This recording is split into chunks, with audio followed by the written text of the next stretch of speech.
मंडळी, ठरलं तर मग या मालिकेचा आजचा म्हणजेच 12 ऑगस्टचा एपिसोड रिव्ह्यू तुम्ही ऐकत आहात. प्रेक्षकांना आजच्या भागात संपूर्ण थरार दाखवलाय त्यांनी. अर्जुन पुरावे शोधायला निघालाय आणि प्रत्येक ठिकाणी अर्जुनला आपोआपच मदत होते बरं का. खूप मस्त थरार रंगवलाय त्यांनी. आता सुरुवातीच्या सीनमध्ये आपण बघतोय हा जो वॉर्ड बॉय आहे ना, तो सचिन आणि राकेश आणि महिपतला मिळालेला आहे. पण तरी सुद्धा तो आता अर्जुनला कसा घाबरतो बघा मंडळी. आता त्याच्या हातातनं काहीतरी पडतं, तेव्हा ते जे डॉक्टर आहेत तिथले सरकारी डॉक्टर ते त्याला आवाज देतात आणि म्हणतात, अरे कदम इकडे ये रे. अरे हे बघ, हे ना ॲडव्होकेट अर्जुन सुभेदार आहेत बरं का. आणि त्यांना ती हाडाची चाचणी आहे ना ती पुन्हा एकदा करायची आहे. आणि अर्जुन सुभेदार सर, हाच वॉर्ड बॉय कदम होता बरं का. मागच्या वेळेला टेस्ट केली तेव्हा. तो कदम घाबरतो आणि म्हणतो, का काय झालं सर, काही प्रॉब्लेम झाला का. त्यावर ते डॉक्टर म्हणतात, अरे कदम, या सुभेदारांना संशय आहे की मागच्या वेळेला नक्कीच काहीतरी गडबड झाली असावी, म्हणून ही टेस्ट त्यांना पुन्हा करायची आहे. अर्जुन म्हणतो, हो कदम, मला मागच्या वेळेला जेव्हा टेस्ट झाली ना तेव्हा काही संशयास्पद किंवा चुकीचं घडलेलं दिसलं का तुम्हाला. तो कदम म्हणतो, चुकीचं, संशयास्पद, नाही नाही काही नाही सर. अर्जुन म्हणतो, काही विचित्र. तो कदम म्हणतो, नाही नाही विचित्र असं काय घडणार. अर्जुन म्हणतो, मग तुम्ही एवढे घाबरलेले का आहात, तुम्हाला कसलं टेन्शन आलंय. तो कदम म्हणतो, अहो सर, मगाशी एका पेशंटचे नातेवाईक आले ना, ते पेशंटचे नातेवाईक धमकी देऊन गेले हो मला. मग ते डॉक्टर सांगतात, हो ना अर्जुन सर, ॲक्च्युली ना अलीकडे असंच होतं आमच्या दवाखान्यात. पेशंटचे नातेवाईक येतात आणि धमकी देऊन जातात आम्हाला. तेच ठरवतात आम्ही काय करायचं आणि काय नाही ते. अर्जुन म्हणतो, ठीक आहे, हरकत नाही आहे, पण आता या केसमध्ये इथे जर कोणी आलं किंवा तुम्हाला रिपोर्ट बदलायला सांगितलं तर लगेच इन्स्पेक्टर सावंत किंवा ॲडव्होकेट गडकरींना कॉल करायचा. या वेळेला जर कोणी रिपोर्ट बदलायचा प्रयत्न केला ना, त्या माणसाला मी आयुष्यभर जेलमध्ये चढवणार आहे. अर्जुन हे मुद्दाम त्या कदमकडे बघून बोलतो बरं का. आता अर्जुनला माहिती आहे की कोण कोण आणि कशी कशी गडबड करू शकतं या केसमध्ये. अर्जुन आता म्हणतो, ठीक आहे डॉक्टर, चला. आता ती टेस्ट जी आहे ना ती लगेच आज ताबडतोब करण्यात आली आहे बरं का. आणि अर्जुनने दिलेल्या धमकीमुळे हा वॉर्ड बॉय घाबरलाय. इथे सायली आणि प्रियाचा सीन दाखवलाय. नेहमीप्रमाणे भरपूर घटना घडतात मंडळी, त्यामुळे संपूर्ण एपिसोड काळजीपूर्वक ऐका आणि शेवटपर्यंत बघत राहा. छान दाखवत आहेत ते एपिसोड सध्या. सायली प्रियाला म्हणत असते, अगं प्रिया, माणूस म्हणून तू कधी चांगली नव्हतीच, पण आई म्हणून किती खालच्या पातळीला जाणार आहेस. तू जे जे हे बोलतीयस, जे जे आरोप करतेस ना माझ्यावर, हे सगळं तुझं बाळ ऐकतंय. हे कळतंय ना तुला प्रिया. प्रिया म्हणते, सायली, उगाच माझ्या बाळाची काळजी करायचं कारण नाहीये, कळलं का. सायली म्हणते, अगं असं कसं, कोणीतरी तुझ्या बाळाची काळजी घ्यायला हवी ना. तू तर बाळाची काळजी घेतच नाही. मनाला येईल ते बरळत असते, माझ्यावर नको नको ते आरोप करत असते. एक गोष्ट लक्षात ठेव प्रिया, तू न कोर्ट आहेस ना तू न्यायाधीश आहेस. त्यामुळे माझ्या बाबतीत वाटेल ते निकाल लावून पार होऊ नकोस प्रिया, आधीच सांगते. आणि माझं तोंड उघडायला लावू नकोस. तुझ्या पापांचे पाढे जर मी तुझ्या या सगळ्या मैत्रिणींसमोर वाचले ना, तर त्या तुझं तोंडही बघणार नाही. प्रिया लगेच म्हणते, ए चल ग चल, झालं ना तुझं, जाय जाय. त्या पोराला बरं त्याची काळजी करायचं नाटक करतेस ना, चल निघ सायली. सायली आता तिच्याशी जास्ती डोकं न लावता तिथे त्या बाळाला भरवत असते. ते रेणुका नावाची बाई आहे ना, तिचं बाळ आहे ना, त्या बाळाला ती भरवतीये. तेवढ्यात आता त्या एक आजी येतात बरं का. एक आजी येतात आणि त्या प्रियाला म्हणतात, ए प्रिया, तू काही पण काय बोलतेस ग, आम्हाला नाही वाटत सायली नाटक करते. कारण मगाशी एक छोटी मुलगी आली होती सायलीला भेटायला आणि सायली तिचं खूप आईच्या मायेने करत होती ग. आम्हाला वाटलंच नाही त्या मायले की नाहीयेत ते. एवढं प्रेम आई आणि मुलगीच करू शकते बरं का. आता त्या आजीने सायलीची बाजू घेतली ना, म्हणून प्रियाला कसं तरी होतं. प्रिया म्हणते, ए चल ग जा, देवाने तोंड दिलंय म्हणून बोलायलाच पाहिजे असं काही नाही. चल, तुझं ताट वाढलेलं आहे ना, जा गिळगिळ, निघ इथून. आता तेवढ्यात त्या सायलीच्या कॉन्स्टेबल आहे ना, त्या प्रियाला म्हणतात, ए जाग जा, तुझ्या जागेवर बस आणि जेवून घे. मग तेवढ्यात ती प्रियाची कॉन्स्टेबल आहे ना, ती प्रियाला खुणवते की तुझा फोन आलाय. प्रिया आता सायलीला बिझी आहे असं बघते आणि लगेच बाजूला कोपऱ्यात जाऊन सचिनशी बोलायला लागते बरं का. मंडळी, पटापट सगळे सीन दाखवत आहेत बरं का ते. आणि आज अर्जुनवर खूप लक्ष ठेवायचा प्रयत्न केलाय सचिन आणि राकेशने. पण सगळ्या गोष्टीत अर्जुन कसा पुढे जात राहिला ना, ते त्यांनी भारी दाखवलंय बघा. सायली आता या बाळाला जेवू घालत असते तेव्हा प्रिया फोनवर बोलत असते. राकेशचा फोन आलाय प्रियाला. नेहमीप्रमाणे राकेश म्हणत असतो, सचिन प्रियाशी बोलतोय. सचिन म्हणतोय, अगं अर्जुन आज ऑफिसला गेला नाहीये प्रिया. राकेशने ऑफिसमध्ये विचारपूस केली आहे, तिथे पण तो नाहीये. म्हणजे नक्कीच अर्जुन कुठल्या तरी महत्वाच्या कामात असणार आहे. प्रिया घाबरते आणि म्हणते, काय, अरे हे काय यार. आणि सचिन म्हणतो, हे डेंजरस आहे बरं का प्रिया आपल्यासाठी. आता प्रिया म्हणते, अरे तुम्ही पाठलाग का नाही केला त्या अर्जुनचा, तुम्ही बाहेर काय करता. राकेश म्हणतो, अगं प्रिया, आम्ही आता अर्जुनचा पाठलाग करायलाच चाललोय. प्रिया म्हणते तुमचं कसं असतं नेहमी वराती मागून घोडं असतं. अरे तो अर्जुनचा पाठलाग करायला तो कुठे गेलाय हे सगळं तुम्हाला माहिती असायला हवं ना आधी.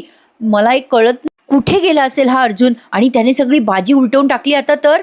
सचिन म्हणतो रिलॅक्स प्रिया, आम्ही पनवेलमध्ये माणसं पाठवलेले आहेत, तो कुठे ते कळेलच. प्रिया म्हणते हे बघ चैतन्यवर लक्ष ठेवा, अर्जुनचा तो असिस्टंट आहे ना त्याच्यावर. अर्जुन कुठे गेलाय त्याच्यावर लक्ष ठेवल्यावर तुम्हाला कळेल. आणि इन्स्पेक्टर सावंतवर पण लक्ष ठेवा. सचिन म्हणतो हो ग. तेवढ्यात आता राकेशला फोन आलाय बरं का, त्याच्या कुठल्या तरी XYZ माणसाचा. तो राकेश फोन रिसीव्ह करत म्हणतो काय ठीक आहे ठीक आहे आम्ही पोहोचतो. आणि राकेश सचिनला सांगतो अरे अर्जुनची गाडी आणि त्या चैतन्याची बाईक सरकारी हॉस्पिटलच्या बाहेर दिसली म्हणे, पोलिसांची गाडी पण आहे त्यांच्यासोबत. आता हे सगळं प्रियाने पण ऐकलंय. प्रिया म्हणते काय अर्जुन सरकारी हॉस्पिटलमध्ये काय करतोय? ती ती हाडांच्या चाचणीचं काही करतोय का तो? त्यांना संशय आला असेल का? सचिन म्हणतो हो, अर्जुन सरकारी हॉस्पिटलमध्ये जाण्याचं दुसरं काहीच कारण असू शकत नाही. प्रिया म्हणते जा सचिन पटकन हॉस्पिटल गाठ आणि अर्जुन काही ते बोन एज टेस्टची काही चौकशी करत असेल तर थांबव त्याला. सचिन म्हणतो हो हो, मी आणि राकेश लगेच निघतोय. राकेश म्हणतो माझा माणूस आहेच तिथे ऑलरेडी, चल लवकर जाऊयात. त्यात प्रिया सांगत असते जा लवकर त्याच्यावर लक्ष ठेवा. तेवढ्यात एकदम सायली येते बरं का तिच्या समोर आणि तिने तो फोन असा तिच्या पदरामध्ये गुंडाळलाय त्या साडीच्या. सायलीला काही कळत नाही पण सायली प्रियाकडे बघते आणि सायलीला जरा संशय येतोच की ही कॉन्स्टेबल बाई आणि प्रिया अशी कोपऱ्यात का उभी आहे. सायली आता प्रियाकडे अशी एकटक बघते आणि चालली जाते तिथून. मग आता प्रिया घाबरते बरं का आणि त्या कॉन्स्टेबल बाईला म्हणते हे तिने बघितलं तर नाही ना मी फोनवर बोलताना? सायलीने पाहिलं का ग? ती कॉन्स्टेबल बाई म्हणते नाही बघितलं नसेल तिने. मग प्रिया तिचा फोन तिच्याकडे देऊन टाकते आणि म्हणते घे घे हा फोन घे, संशय नको. इकडे अर्जुन त्या सरकारी दवाखान्यात आलाय हाडांच्या टेस्टसाठी. सावंत आणि चैतन्याच्या निगराणीमध्ये ती टेस्ट पुन्हा एकदा केलेली आहे बरं का मंडळी, पण सोनल काही दाखवली नाहीये आज त्यांनी. आणखीन एक कॉन्स्टेबल आहे सावंतच्या सोबत. सावंत त्याला सूचना देत आहेत सोनल आणि तो डॉक्टर आतमध्ये आहे ना, एक काम करा या रूमच्या बाहेरून अजिबात हलायचं नाही आणि लक्ष ठेवायचं बरं का. आता तो वॉर्ड बॉय कदम पण तिथेच आहे बरं का मंडळी. तो सचिनने पेरलेला माणूस आहे पण त्याला काहीच करता आलेलं नाहीये. अर्जुन चैतन्य आणि सावंतला सांगतोय की तुम्ही टेस्ट होईपर्यंत इथेच थांबा, मला कुठलीच रिस्क घ्यायची नाहीये. रिपोर्ट घेऊन मगच चैतन्य तू बाहेर निघा, तोपर्यंत मी वडगावला जायला निघतोय. चैतन्य म्हणतो हो अर्जुन तू जा आता, पण लवकर ये हं, सकाळी 11चं हिअरिंग घेतलंय मी. अर्जुन हो असं म्हणतो चैतन्याला. मग सावंत म्हणतात सर ते वडगावचे जे इन्स्पेक्टर आहेत ना तर त्यांच्याशी मी बोलून ठेवलंय आधीच. त्यांना त्या सोनलच्या आई वडिलांनी केलेलं FIR सापडलेलं आहे म्हणे, तुम्ही तिथे जा, ते तुम्हाला दाखवतील सगळे कागदपत्र. आणि हो मी तुम्हाला त्या इन्स्पेक्टरचा नंबर फॉरवर्ड करतो, तुम्ही त्यांच्याशी कॉर्डिनेट करून घ्या अर्जुन सर. अर्जुन म्हणतो thank you so much inspector Sawant, तुमची खूप मदत होते मला, थँक्यू सो मच. इन्स्पेक्टर म्हणतात सर त्यात काय, माझं कर्तव्य आहे, मला माहिती आहे सायली मॅडम निर्दोष आहे, त्या असं काही करणं शक्यच नाहीये, निर्दोष माणसाला शिक्षा होऊ नये हे आमचं कामच आहे. या सर तुम्ही. अर्जुन आता तिथून निघालाय बरं का. आता हा वॉर्ड बॉय विचार करतोय काय करू, तेवढ्यात त्याला सचिनचा कॉल येतोय बरं का आणि तो खूप घाबरलेला असतो अर्जुनला ऑलरेडी. वॉर्ड बॉय आता विचार करतो बापरे आता या साहेबांचा मी फोन घेतला, या सचिन साहेबांचा, आणि पकडल्या गेलो तर ते अर्जुन सर मला शिक्षा करतील, नको रे बाबा, माझी नोकरी जाईल आणि इज्जतही जाईल. आता तो असा विचार करतो आणि सचिनचा फोन कट करतो आणि तिथून चालला जातो बरं का. याने पण मदत केलेली नाहीये सचिन आणि राकेशला. कसं असतं ना मंडळी, कितीही प्रयत्न केला ना अशा वाईट लोकांनी तर चांगल्या लोकांच्या मागे काही ना काही चांगल्या शक्ती आडव्या येतातच. हे आपण नेहमीच या मालिकेत बघत आलेलो आहे. तर बघा आता सचिनने आणखीन एक माणूस पेरलाय बरं का त्या हॉस्पिटलमध्ये आणि त्या माणसाला फोनवर सांगत असतो अर्जुनच्या गाडीकडे लक्ष देतो, बाहेर आला की लक्ष ठेव मला सांग. आता तो माणूस हो हो असं म्हणत असतो, तेवढ्यात त्याला मागून एक बाईकवाला टक्कर देतो बरं का आणि तो जो सचिनचा माणूस आहे ना तो खाली पडतो आणि तितक्यात अर्जुन बाहेर येतो आणि गाडीमध्ये बसून निघून पण जातो आणि या माणसाचं लक्षच राहत नाही बरं का.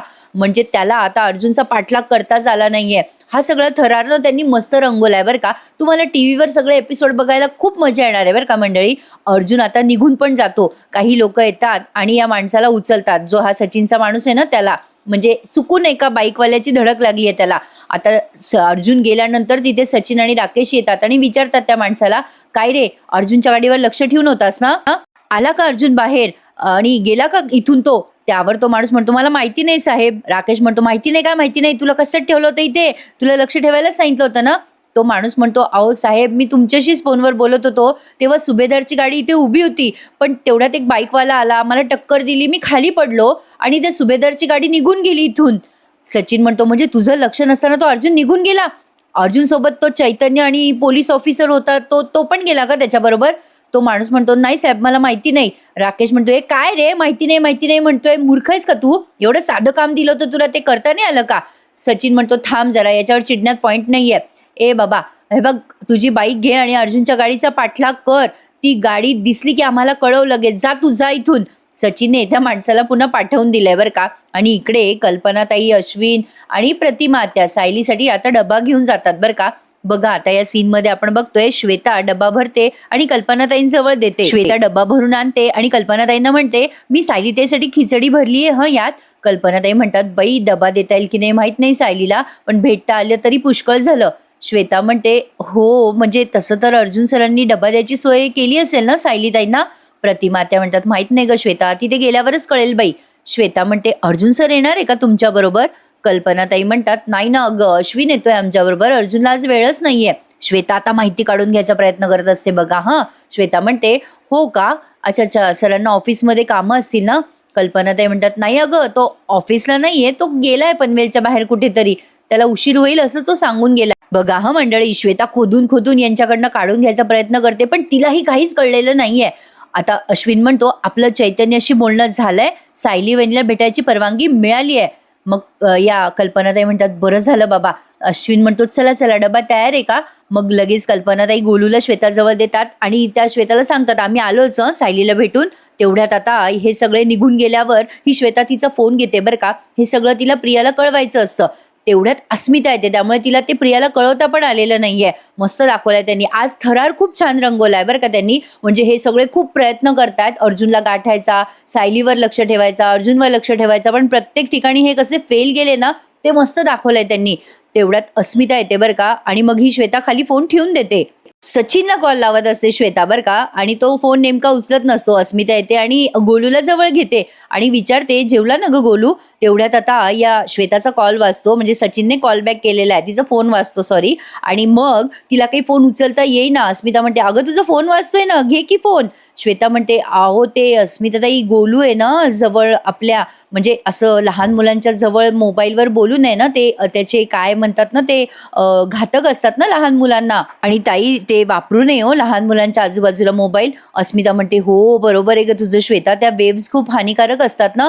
अगं बरं झालं तू लक्षात ठेवलंस बाई, तू खूप काळजी घेतेस ग गोलूची, असं म्हणते ही अस्मिता आणि म्हणते बरं झालं मला कामावर गेल्यावर आता टेन्शन येत नाही बघ. पण श्वेता मात्र आता हुश्य फील करते कारण अस्मिताने सचिनचं नाव बघितलं नाही म्हणून. इकडे आता बोन एज टेस्ट चालू आहे बरं का प्रेक्षकांनो. मध्ये मध्ये त्यांनी असा थरार दाखवलाय. चैतन्य आणि इन्स्पेक्टर सावंत तिथे अगदी कडेकोडपणे लक्ष देतात, त्यामुळे या चाचणीमध्येही कोणाला हेरफार करता आलेला नाहीये. सचिन आणि राकेश आता त्या दवाखान्याच्या बाहेर उभे असतात. त्या वॉर्ड बॉयला भेटण्याचा प्रयत्न करताय राकेश आणि सचिन. राकेश सचिनला म्हणत असतो अरे पोलीस कोणाचाही आयडी पाहिल्याशिवाय, झडती घेतल्याशिवाय आत सोडत नाहीये यार, आता आपण आत कसं जाणार आहोत? सचिन म्हणतो केवढा मोठा प्रॉब्लेम झाला यार, आणि तो वॉर्ड बॉय आपण जो मॅनेज केला होता तो आपल्याला इझिली आत नेऊ शकला असता, पण तो माझे कॉलच रिसीव्ह करत नाहीये यार. अरे बघ ना त्याचा फोन पण स्विच ऑफ येतोय. पुन्हा मध्ये मध्ये इकडे चैतन्य आणि सावंत दाखवलेत बरं का. आता तेवढ्यात तो पुन्हा मगाचा माणूस दाखवलाय, सचिन आणि राकेश जवळ आलाय. तो माणूस राकेशला येऊन सांगतो अहो साहेब मी त्या अर्जुन सुभेदारचा पाठलाग करायचा प्रयत्न केला पण मला त्याची गाडीच नाही दिसली हो, मी सगळ्या बाजूला बघितलं. राकेश म्हणतो हेच सांगत होतो तुला आम्ही, अरे लक्ष ठेवलं असतं त्याच्या गाडीवर तर तो निसटला नसता तो अर्जुन सुभेदार. सचिन म्हणतो जाऊ दे राकेश, जे झालं ते झालं. हे बघ आता तू हॉस्पिटलमध्ये जा, पोलीस तिथे झडती घेतील तुझी, घेऊ दे त्यांना झडती, पण आतमध्ये जाऊन हे बघ हा एक वॉर्ड बॉय आहे बघ आपला कदम नावे याचं, त्याला जाऊन गाठ आणि त्याच्याकडनं हे बघ या माणसाला भेट, आणि हा भेटला ना की मला लगेच कॉल कर, जा जा पटकन जा. आता सचिनने त्याचा माणूस पाठवलाय आतमध्ये. इकडे सायली आता टेन्शनमध्ये असते, तिला वाटत असतं की अर्जुन जिथे कुठे गेलाय तिथे त्याला सगळं व्यवस्थित पुरावे मिळत, म्हणजे तो वडगावला गेलाय. तर सायली प्रार्थना करत असते देवाकडे आणि प्रिया सारखी जेलमध्ये एरझाऱ्या मारत असते. मस्त दाखवता येतं मंडळी ते एपिसोड. मी सांगितलेला रिव्ह्यू कळतोय ना तुम्हाला मंडळी, मी पूर्ण प्रयत्न करतेय की तुम्हाला डिटेलमध्ये रिव्ह्यू कळावा. प्रिया आता सारखी चक्रा मारते आणि ती कॉन्स्टेबल बाई प्रियाच्या जेलच्या बाहेरच उभी आहे फोन घेऊन बरं का. सायली आता देवी आईजवळ प्रार्थना करत असते, देवी आई यांना सोनलची खरी माहिती मिळू देत, आम्हाला लवकरात लवकर इथून बाहेर पडू दे देवी आई, तरच बाकीच्या मुलींना शोधता येईल आम्हाला. आता बघा प्रिया बघते बरं का, सायली काहीतरी प्रार्थना करते, ती विचार करायला लागते ही सायली एवढी कसली प्रार्थना करतीये, काय चाललंय त्या अर्जुन सायलीच? नक्कीच अर्जुनने आणि हिने मिळून काहीतरी मोठा प्लॅन केलाय, म्हणूनच अर्जुन असा गायब झालाय. प्रियाच्या चेहऱ्यावर सॉलिड टेन्शन आलेलं आहे बरं का आता मंडळी. तेवढ्यात आता सायलीच्या कॉन्स्टेबल ताई येतात, त्या आशाताई, आणि म्हणतात, अगं सायली, तुला कोणीतरी भेटायला आलंय. सायली म्हणते, एवढ्या रात्री कोण आलं असेल मला भेटायला? मग त्या कॉन्स्टेबल बाई म्हणतात, चल सायली, ये तर खरी बाहेर. सायली आता बाहेर येते आणि प्रिया पण ऐकते बरं का हे सगळं. प्रिया आता तिच्या कॉन्स्टेबल बाईला म्हणते, ए ए ए सीमाताई, अगं इकडे ये पटकन. अगं मला तुझा फोन दे, फोन दे. कोण आलं असेल सायलीला एवढ्या रात्री? जा बघ बरं कोण आलं असेल सायलीला भेटायला, बघ लवकर जा. सायलीच्या मागावर या कॉन्स्टेबल बाईला पाठवलं प्रियाने आणि तिचा फोन स्वतःकडे घेतला. इकडे अर्जुन त्या वडगाव पोलीस स्टेशनला पोहोचलाय बरं का मंडळी, आणि सावंतने सांगितल्याप्रमाणे त्याला ऑलरेडी सगळी मदत होते. अर्जुन तिथे पोहोचतो आणि म्हणतो, इन्स्पेक्टर खरात ना तुम्ही? मी अर्जुन सुभेदार. तेच खरात इन्स्पेक्टर म्हणतात, हो सर या ना. मला इन्स्पेक्टर सावंतांनी तुम्ही इथे येणार याची सगळी कल्पना दिली होती मला. मी तुम्हाला पूर्ण कॉपरेट करेल. अर्जुन म्हणतो, मला ती FIR दाखवा ना. मग तेवढ्या त्या पोलिसांनी एका कॉन्स्टेबलला बोलवलं आणि सांगितलं, 2008ची ती FIR आणा. मी सांगितलं होतं ना तुम्हाला काढून ठेवायला, ती FIR आणा. आता त्या कॉन्स्टेबलने FIR आणून दिली आहे बरं का, आणि अर्जुन ती FIR वाचतो आणि ते इन्स्पेक्टर सांगतात, हे बघा सर, त्या मुलीच्या आईवडिलांनी तेव्हाच FIR नोंदवली होती त्यांची मुलगी हरवल्याबद्दल, आणि त्याची ही कॉपी आहे. अर्जुन ते चेक करतो आणि म्हणतो, ओ, म्हणजे जत्रेत आग लागली होती हे सुद्धा यात मेन्शन आहे तर? पोलीस म्हणतात, हो सर, जी आग लागली होती आणि त्यामुळे गोंधळ उडाला आणि त्यामुळेच त्यांची मुलगी हरवली. सर, त्यांची मुलगी हरवली ना, त्या मुलीचं वर्णन पण ह्या FIR मध्ये आहेच. अर्जुन म्हणतो, हो, मुलीचं वर्णन वगैरे दिलंय ते सगळं, म्हणजे थँक्यू. हा खूप मोठा एव्हिडन्स आहे. या मुलीच्या आईवडिलांशी मला बोलता आलं तर बरं होईल. म्हणजे त्यांच्याकडे जर हिच्या जन्माचा दाखला असला ना, तो माझ्यासाठी उपयोगी पडणार आहे. इन्स्पेक्टर म्हणतात, सर, यावरती ना एक नंबर आहे, या नंबरवर आम्ही कॉल केला होता, पण तो कोणी उचलत नाहीये तो फोन, आणि पत्ता आहे बरं का त्यांच्या घरचा, आपण त्या पत्त्यावर जाऊन बघू शकतो. अर्जुन म्हणतो, हरकत नाहीये, चला आपण लगेच जाऊयात. हिचे आई वडील जर भेटले ना तर माझ्यासाठी खूप गोष्टी सोप्या होतील. इन्स्पेक्टर आणि अर्जुन लगेच आता त्या पत्त्यावर निघालेत बरं का, म्हणजे सोनलच्या घरी जाणार आहेत ते. काश अर्जुनने हे सगळं पहिल्यांदाच केलं असतं तर कदाचित आज सोनलही वाचली असती आणि सायलीला अटकही झाली नसती. म्हणजे त्यावेळेला सगळे फेक पुरावे वगैरे विश्वास ठेवून यांनी सोनलला त्या सुरेशच्या हाती सोपवलं ना प्रेक्षकांनो. आता अर्थातच हा सगळा पुढचा थरार दाखवण्यासाठीच त्यांनी आपल्याला हे सगळं केलं होतं. मंडळी, काल मालिकेचा नवीन प्रोमो आलाय बरं का. त्यात अर्जुनने सायली विरुद्ध रचलेले सगळे पुरावे खोटे आहे हे सिद्ध केलंय बरं का कोर्टामध्ये. त्यामुळे येणारे एपिसोड बघत राहा. इकडे अश्विन, कल्पनाताई आणि प्रतिमा आत्या आल्यात सायलीला डब्बा. सायली खुश होते तिघांना बघून आणि म्हणते, अरे वा, तुम्ही सगळे इथे?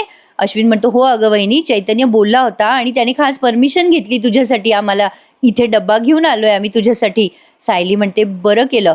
प्रतिमा आत्या म्हणतात, अगं सायली, पण त्या पोलिसांनी ना डब्बा आत नाही आणून दिला ग आम्हाला. सायली म्हणते, हरकत नाही आई, तुम्ही तिघे मला भेटायला आला हेच खूप आहे. गौरी कशी आहे? प्रतिमा आत्या म्हणतात, ठीक आहे बेटा, तुझी आठवण काढते ग ती. कल्पनाताई म्हणतात, सायली, घरातल्या सगळ्यांनाच तुझी आठवण येते ग, तू नाही आहे तर चैन नाही पडत आहे ग आम्हाला. मग सायली विचारते, सोनू आणि मधुभाऊ कसे आहेत? कुसुमताई कशी आहे? कल्पनाताई म्हणतात, सगळे ठीक आहे, तू लवकर घरी ये बाई. सायली म्हणते, आज ना आई, यांच्या हाती महत्वाचा पुरावा लागण्याची शक्यता आहे. जर तसं झालं ना तर मी लवकरात लवकर घरी येईल बघा. फक्त ह्यांना लवकरात लवकर परत येऊ देत.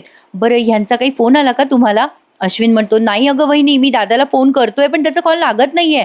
सायली म्हणते, कदाचित ना नेटवर्क नसेल, नेटवर्क आलं ना की लगेच फोन करतील ते. तेवढ्यात आता ही प्रियाची कॉन्स्टेबल येते बरं का, कोण आलंय सायलीला बघायला ते. मग सायलीच्या कॉन्स्टेबल बाई आहेत ना त्या आशाताई, त्या म्हणतात, काय ग, तुझं काय काम आहे इकडे सीमा? त्या सीमाताई म्हणतात, काही नाही. मग त्या म्हणतात, जा मग इथून, कशाला आली आहेस? त्या निघून जातात बरं का. आता तिथून प्रियाच्या कॉन्स्टेबल लगेच सचिन आणि प्रियाचा सीन दाखवलाय. प्रिया सचिनला कॉल लावून माहिती विचारत असते आणि विचारत असते त्याला, अरे काय झालं हॉस्पिटलमध्ये? सचिन म्हणतो, अगं काहीच कळत नाहीये, वरून आपण पेरलेला माणूस आहे ना भरत, तो आपले कॉल रिसीव्ह करत नाहीये. प्रिया म्हणते, कोण भरत? सचिन म्हणतो, अगं तोच वॉर्ड बॉय ज्याला आपण पैसे दिलेत ना, त्याच्याशी कॉन्टॅक्टच होत नाहीये, तो कॉलच रिसीव्ह करत नाहीये. प्रिया म्हणते, ए बाबा, ए सचिन, काही कर, पण आपल्याला कळायला हवं अर्जुन काय करतोय, नाही तर आपल्या अंगाशी येईल बरं का हे सगळं प्रकरण. इकडे आता ना ती रेणुका दाखवली आहे बरं का. काल ती तिच्या पोराला धबाधब मारत नव्हती ना, ती बाई दाखवली आहे इथे आणि ती रडत असते. त्या बाईचा नवरा आलाय त्या मुलाला परत घेऊन जाण्यासाठी. आता ती रडत असते आणि म्हणत असते, जा घेऊन माझ्या मुलाला, माझ्या समोर पुन्हा त्याला आणू नका. सायली ते सगळं बघते बरं का आणि म्हणते हे सगळं बाळासाठी आणि आईसाठी किती त्रासदायक आहे ना. त्या कॉन्स्टेबल ताई म्हणतात सायलीच्या, हो ना अगं सायली, खूप अवघड आहे गं हे सगळं. ती रडत असते ती रेणुका आणि म्हणत असते, माझ्या बाळाला मुद्दाम दूर करताय ना तुम्ही माझ्यापासून. आता त्या बाईचा नवरा म्हणतो, अगं कायद्याने परवानगी दिली होती ना ह्याला तुझ्याकडे ठेवायची, पण तू तू त्याच्याशी नीट वागत नाही, तुला नकोय ना हा पोरगा. ती बाई म्हणते, रेणुका मी कधी म्हणाले तुम्हाला माझा मुलगा मला नकोय. तो तिचा नवरा तिला म्हणतो, अगं तू मग का वाईट वागते या मुलाशी, आत्ताच तू म्हणाली होतीस ना घेऊन जा म्हणून. ती रेणुका म्हणते, हो कारण मला माझं बाळ जेलमध्ये वाढवायचं नाहीये.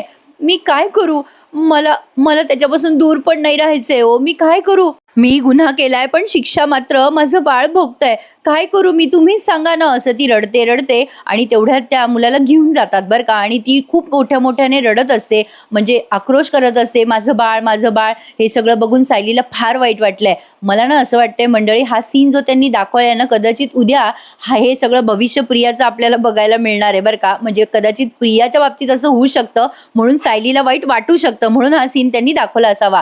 इकडे प्रियाची तगमग तगमग होत असते, अर्जुन कुठे गेला, यांना अजूनही पत्ता लागलेला नाही. प्रिया आता तिच्या त्या कॉन्स्टेबलला विचारते, कोण आले त्या सायलीला भेटायला. आता ती कॉन्स्टेबल बाई म्हणते, अगं बाई मला माहिती नाही ग, त्यांनी मला जाऊन नाही दिलं तिथे. प्रिया तिच्यावर चिडते आणि म्हणते, निघतो आता इथून.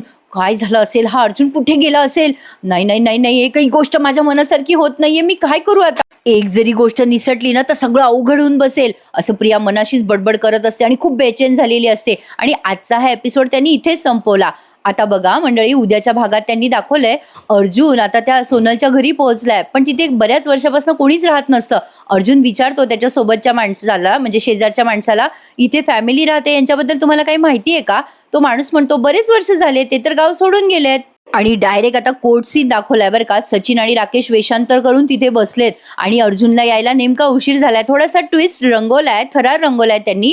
आता सायलीला पण टेन्शन आलेलं असतं, अर्जुन अजून कोर्टात पोहोचलेलाच नसतो. तो सुरेश वकील म्हणत असतो, अर्जुन सुभेदार कोर्टात पोहोचलेलेच नाहीयेत. मग प्रतापराव म्हणतात, अरे अर्जुन रात्रीपासून घरीच नाही आला रे, चैतन्याला सांगत असतात ते. मग चैतन्य वेळ मागून घेतो कोर्टाकडनं आणि सांगतो की सुभेदार याच केसच्या संदर्भात पुरावे शोधण्यासाठी गेले आहेत. आता कोर्ट ऑब्विसली यांना वेळ देईल आणि अचानक अर्जुनची एंट्री होईल आणि अर्जुन सायलीच्यासाठी सगळे पुरावे घेऊन येणार आहेत. प्रेक्षकांनो, सायली निर्दोष आहे हे तो सिद्ध करणार आहे. मग तिच्यावरचा जो कायदा आहे ना तो जरा शिथिल होईल आणि कदाचित तिला जामीन मिळेल असं येणाऱ्या भागात आपल्याला दिसणार आहे. कारण नवीन प्रोमो त्यांनी कालच आउट केलाय मंडळी. अर्जुन सायलीच्या विरोधात रचलेले हे सगळे पुरावे खोटे आहे असं कोर्टामध्ये सांगताना आपल्याला प्रोमोत दिसतंय. मजा येणार आहे येणारे एपिसोड बघायला. आजचा हा एपिसोड रिव्ह्यू तुम्हाला कळला ना मंडळी. मी पूर्ण प्रयत्न केला तुम्हाला डिटेलमध्ये सांगण्याचा. कळला असेल तर नक्की मला कमेंटमध्ये सांगा कसा वाटला तुम्हाला आजचा हा एपिसोड रिव्ह्यू. आणि नेहमीप्रमाणे आपल्या चॅनलला लाईक, शेअर आणि सबस्क्राईब करायला विसरू नका मंडळी. उद्या भेटूयात पुन्हा एकदा, ठरलं तर मग या मालिकेच्या नवीन एपिसोड रिव्ह्यू मध्ये. तोपर्यंत काळजी घ्या स्वतःची. धन्यवाद.